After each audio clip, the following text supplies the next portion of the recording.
8ই November 2024 জুমার পরের মজলিসে মাওলানা লুৎফর রহমান সাহেব উর্দু কিতাব থেকে গুরুত্বপূর্ণ মালফুজ পড়ে শোনান। বাইতুল হক জামে মসজিদ, ঢালকানগর, ঢাকা। হযরত ওয়ালা দামাত বরকাতুহুম এ মালফুজের প্রেক্ষাপটে আজিমুশ শান বয়ানও পেশ করেন। শুরু করো ভাই, বিসমিল্লাহ। বিসমিল্লাহির রহমানির রহিম।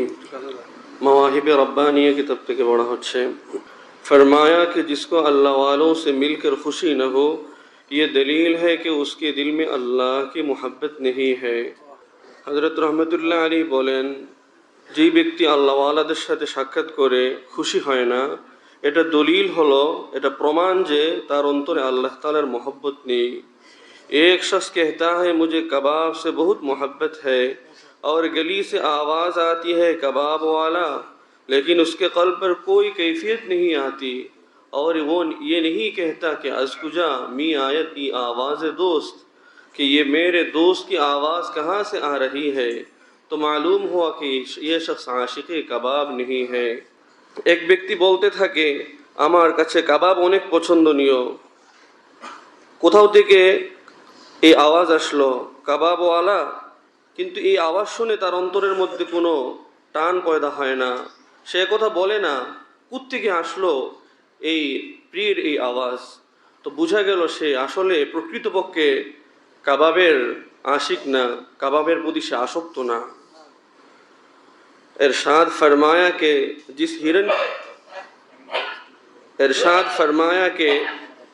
जिस हिरन की नाफ में मुश्क पैदा हो जाता है, যে ব্যক্তি জিলাপির আশেক, জিলাপির প্রতি আসক্ত, সে আলোচনা শুনলে সে উৎফুল্ল হয়ে যায়। ও হো হো, তাই না? আলোচনা শুনলে মজা পায়। আমার শায়েখ রহমতুল্লাহ আলাইহি জিলাপিকে ভীষণ পছন্দ করতেন। জিলাপির প্রতি একদমই অনেক বেশি অনুরক্ত ছিলেন। এই শব্দ আমি বললাম। তো হযরত ওয়ালা জিলাপির কথা শুনলেই খুব খুশিতে একদম বাগবাগ হয়ে যেতেন আলোচনা শুনলে। পরে শেষ জীবনে তো হযরতের ডায়াবেটিস অনেক বেশি ছিল, তো হযরত ওয়ালা আর জিলাপি খাইতে পারতেন না। এক লোক উন্নত মানের সুন্দর সুমিষ্ট জিলাপি নিয়ে আসছে হযরতের জন্য হাদিয়া। আমি সামনে হযরতের কামরা, তো সে লোক আইসা সামনে বলছে, হযরত যে আপনার জন্য হাদিয়া। হযরত ওয়ালার দুই চোখ থেকে টল টল পানি পড়তেছে। এত নরম মন, এত নরম। হযরতজি বললেন যে আমার তো ডায়াবেটিক অনেক বেশি, তা আমি তো খাইতে পারবো না। এই আজীব, এতটা জিলাপির প্রতি মহব্বত ছিল হযরতের, অনুরাগ ছিল, আসক্তি ছিল। তো আল্লাহর সঙ্গে যার সম্পর্ক ভালো, কোনো আল্লাহর দেওয়ানাকে দেখলে সে তখন খুশিতে উৎফুল্ল হয়ে যায়। বাহ বাহ ভাই, আল্লাহর দেওয়ানাকে পাইছে। আর আল্লাহর দেওয়ানাদের পাওয়ার পরও তাদের প্রতি অনুরাগ না হওয়া, বরং বিপরীতটা হওয়া, এটা আলামত যে সে কেন বসছো তুমি, সাফ হয়ে গেছো নাকি, দাঁড়ায় থাকতে কষ্ট হয়। হ্যাঁ, নিজের মধ্যে তাওয়াজু পয়দা করো, সাফ হয়ে গেলে হালাক হয়ে যাবে। হ্যাঁ, যার ভিতরে আল্লাহওয়ালাদের প্রতি মহব্বত নাই, সে আল্লাহওয়ালা না। আল্লাহওয়ালা হলে সে আল্লাহওয়ালাদেরকে দেখলেও খুশিতে বাগ হয়ে যায়। পড়ছিলা কেন তুমি, কিসের জন্য? ওগুলো পুরা পড়ে শেষ করতে হবে না? এটা শেষ কিসের জন্য পড়ছো? হযরতের আলোচনা লম্বা হইতে, হ্যাঁ, হযরতের আলোচনা লম্বা হবে, এগুলো ঠিক না। এতক্ষণ দাঁড়ায় থাকলে কি সমস্যা ছিল? আর কখনো হবে না ইনশাআল্লাহ। মানুষ হও, অহংকার থেকে নিজেকে মুক্ত করো, অজুব ও কিবির থেকে মুক্ত হো। আন্দারে তো হালাকতে হচ্ছে। চলো চলো, ওয়াজ করতেছো, নিজের মধ্যে ইসলাহের ফিকির নেই। इरशाद फरमाया कि जिस हिरन की नाफ में मुश्क पैदा हो जाता है, तो उसके बाद वो सोता नहीं, खड़े खड़े ऊँग लेता है, इस डर से कि कहीं कोई शिकारी मेरा मुश्क न छीन ले। हजरत रहमतुल्लाह আলী বলেন, যে হরিণের নাভিতে মেশক আম্বর পয়দা হয়ে যায়, তো তা সে আর কখনো ঘুমায় না, দাঁড়িয়ে দাঁড়িয়ে ঝিমিয়ে নেয়, এই ভয়ে যে কোনো শিকারি যেন আমার মেশকে আম্বর ছিনিয়ে না নিয়ে যায়। इसी तरह जिसके दिल को निस्बत माल्ला अता होती है, उसको फिर गफलत नहीं होती। वो डरता रहता है कि मेरी निस्बत माल्ला को नुकसान पहुँचाने वाली शिकलें कहीं करीब न आ जाए, कि दिल का लगाव उनकी तरफ हो जाए या बदनज़री न हो जाए और निस्बत माल्ला को नुकसान पहुँच जाए। এইভাবে যেই ব্যক্তির অন্তরে আল্লাহ তাআলার গভীর নিবিড় সম্পর্ক তৈরি হয়ে যায়, তখন সে আর তার মধ্যে গাফলত হয় না।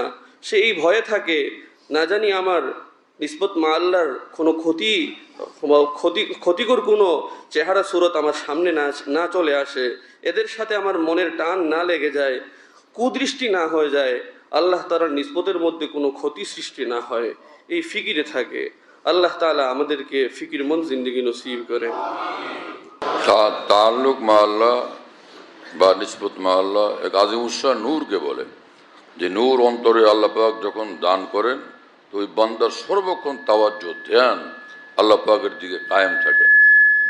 এক মুহূর্তের জন্য সে আল্লাহ থেকে আলাদা হওয়া তার জন্য সম্ভব হয় না। এটাকে নিসবত মা আল্লাহ, তাল্লুক মা আল্লাহ বলে। निस्बत इसी का नाम है, निस्बत इसी का नाम कि उनकी गली से आप निकलने ना पाइए। হ্যাঁ, আল্লাহ পাকের মহব্বতের গলি থেকে, এতাহাতের গলি থেকে, নূরের গলি থেকে, কর্বের গলি থেকে আর সে বের হতে পারে না। এটাকে নিসবত মা আল্লাহ বলে। হ্যাঁ, যার মধ্যে এই দৌলত নসিব হয়ে যায় তো সে এই বাজে কর্মে লিপ্ত হইতে পারে না। অমুকের গীবত, ওদিকে কুদৃষ্টি, ওখানে এসকে হারামে আক্রান্ত, হয় না, ওখানে একজনের পয়সা মেরে দেওয়া, নাউজুবিল্লাহ তাআলা মিন যালিক, এই সকল কর্মে সে কোনোভাবেই লিপ্ত হইতে পারে না। আর যদি কখনো মানুষ হিসাবে নবিত না কোনো ভুল ভ্রান্তি হয়ে যায় তো দ্রুততর সে তওবা করে, ইস্তেগফার করে এবং সেটার যথাযথ প্রতিকার করে, তালাফি করে, যাতে জলদি পাক সাফ হয়ে নূরের দুনিয়াতে ডুবে যেতে পারে। অন্তরে নূরের জাররা বরাবর কমি আউলিয়াউল্লাহর সহ্য হয় না।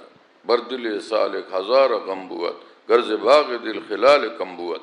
কোরবেলাহির বাগ থেকে একটু মাত্র নূর যদি তার কমি হয়, ঘাটতি হয়, তো সে পেরেশান হয়ে অস্থির হয়ে যায়, যতক্ষণ না তওবাতিল্লাহ করে সেই আবার নূরের এবং আল্লাহর নৈকট্যে সেই মাকামে না পৌঁছে যায়। হ্যাঁ না, বাজ আহমদ শাহে মন্দর কোয়েমান, বাজ আহমদ আবে মন্দর জোয়েমান, যে দুনিয়ার মধ্যে আবার আলহামদুলিল্লাহ আল্লাহ পাকের নূর ও নৈকট্যের সেই দৌলত আবার আসছে। আমার মহান আল্লাহর খাস মহাব্বত এবং প্যার আমার হৃদয় আমি এখন অনুভব করতেছি। তো এসা হাল না পয়দা হওয়া পর্যন্ত সে পেরেশান থাকে। আল্লাহ আমাদেরকে সেই তাল্লুক মা আল্লাহর দৌলত নসিব করে দেন। আবার তাল্লুক মা আল্লাহ পার্থক্য থাকে। একজনের তাল্লুক মা আল্লাহ টিমে গীবত শেখায়ত করে, তাল্লুক মা আল্লাহ আছে। তাল্লুক মা আল্লাহ নসিব হওয়ার পরও এই সকল জিনিস থেকে বাঁচবার পূর্ণ ইহতেমাম তার নাই, অথচ তাল্লুক মা আল্লাহ আছে। কি বলবো, থানক রহমতুল্লাহ বলেন যে তাল্লুক মা আল্লাহ একবার নসিব হয়ে গেলে তো আল্লাহ পাক সেটা ছিনে নেন না। হ্যাঁ, আল্লাহ পাক সেটা ছিনে নেন। আবার এক জায়গায় এটাও আছে যে এক বুজুর্গ এরকম দেখলেন যে মুরিদের বড় খারাপই, পরে তাল্লুক মা আল্লাহ তার থেকে ছিন্ন হয়ে গেছে। তো কি অর্থ এটার? আসলে এক জায়গায় বাসায় হাকিম উম্মত কিতাবে এক জায়গায় থানবী বলছেন যে তাল্লুক মা আল্লাহকে যাকে দেন তার থেকে আর কেড়ে নেন না, কিন্তু খানিকটা কোনো সময় এরকম হয়ে যায় সে তাল্লুক মা আল্লাহ মস্তুর হয়ে যায়। অর্থাৎ সূর্য যেরকম আকাশে আসে মেঘে ঢেকে ফেলছে, অনুরূপভাবে নিজের অন্যায় অপরাধের কারণে হঠাৎ সে মেঘ এসে এটাকে ঢেকে ফেলে, কিন্তু আবার খুব দিল থেকে তওবা করলে আবার সে তাল্লুক মা আল্লাহর সূর্যের আলো দুবার স্পষ্ট হয়ে যায়। তো এই ব্যাপারে গাফলত না করা হচ্ছে। আল্লাহ আমাদেরকে প্রত্যেককে তৌফিক দেন। চলো ভাই চলো।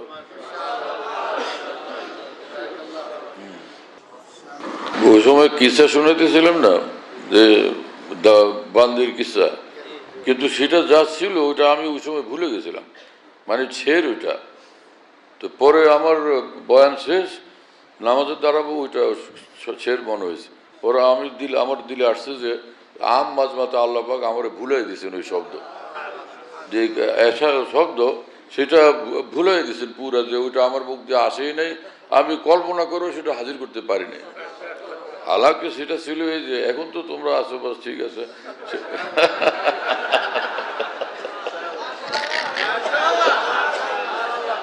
হ্যাঁ, তো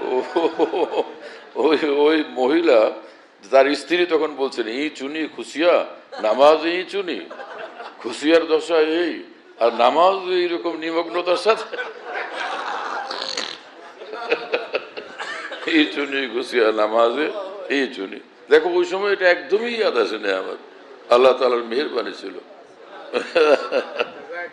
আল্লাহ তাআলা মাফ করুন। হ্যাঁ চলো। এখন তোমরা মজা পাওয়ার দরকার ছিল, তোমাদেরটা হয়ে গেছে।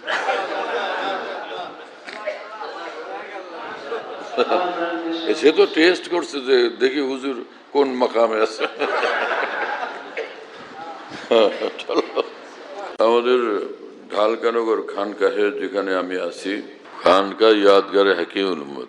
মনে রাখো, বলো খানকা ইয়াদগারে হাকিমুল উম্মত। হাকিমুল উম্মতের স্মৃতি এখানে, হাকিমুল উম্মতের কথাবার্তায় আলোচনা হয় আলহামদুলিল্লাহ। একটা নাম, কিন্তু তামাম আকাবের কথাই আলোচনা হইতে থাকে আলহামদুলিল্লাহ।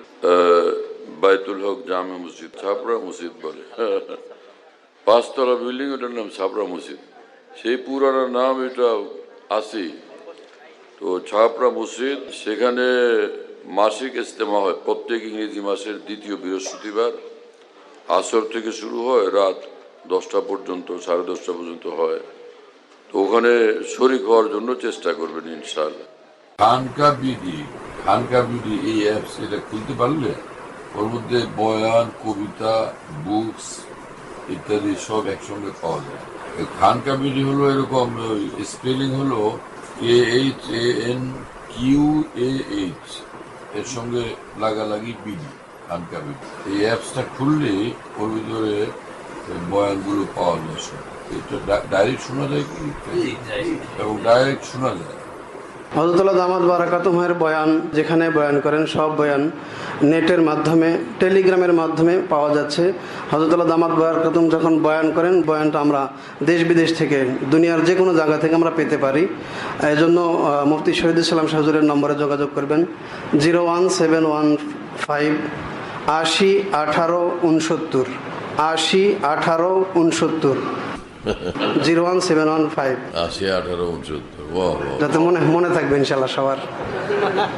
01715 80 18 69। বলো ভাই, 01715 80 18 69। অনেক সোজা তো ভাই, মাশাআল্লাহ, অনেক সোজা করে দিছে।